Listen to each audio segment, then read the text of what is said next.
এখন আছি রংপুর কেন্দ্রীয় কারাগারের ঠিক সামনেই। এখন আমরা দেখছি যে কারাগারের সামনে সেনাবাহিনীর সদস্যরা সতর্ক অবস্থানে আছেন এবং তার সাথে পুলিশ বাহিনীর সদস্যরাও আছেন এবং কারাগারের ভিতরে আমরা লক্ষ্য করেছি বাহির থেকেই সেখানে কিন্তু পুলিশ বাহিনীর সদস্যরা আছেন সতর্ক অবস্থানে এবং ঘটনার সময় পরিস্থিতি নিয়ন্ত্রণে কিন্তু ফাঁকা গুলিও ছোড়া হয় এমনটিও কিন্তু আমরা জানতে পেরেছি এবং আমরা জেলা প্রশাসনের সঙ্গে কথা বলেছি। তো এখানে যে ঘটনাটি মূলত ঘটে সেটি হলো যে এখানে কারাগারের ভিতরে ফলের গাছ আছে, আমড়ার গাছ। সেই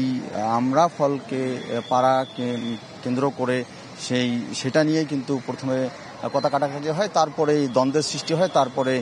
দুই পক্ষের সংঘর্ষ হয় এমনটি কিন্তু জেলা প্রশাসক আমাদেরকে জানিয়েছেন এবং যার মৃত্যু হয়েছে এখানে কেন্দ্রীয় কারাগারের ভিতরে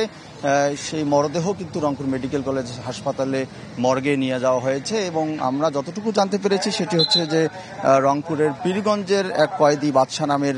তার মৃত্যু হয় সকালে এবং এটিকে কেন্দ্র করে তারপরেই এবং ফলপাড়াকে কেন্দ্র করে কেউ কেউ বলছে সেটিকে কেন্দ্র করে ধাওয়া পাল্টা দেওয়া এবং সংঘর্ষের ঘটনা ঘটে এবং তারপরে কিন্তু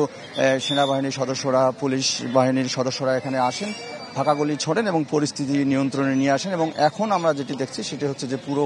পরিস্থিতি কিন্তু শান্ত রয়েছে এখন আমরা দেখছি এবং তবে আইন শৃঙ্খলা রক্ষাকারী বাহিনীর সদস্যরা সতর্ক অবস্থানে আছে এমনটি কিন্তু আমরা দেখছি। তো এই ছিল এখানকার সর্বশেষ দৃষ্টি। জি ফখরুল, ধন্যবাদ আপনাকে আমাদের সাথে যুক্ত হওয়ার জন্য। কোনো আপডেট জানার থাকলে আমরা ফিরবো আবার আপনার কাছে।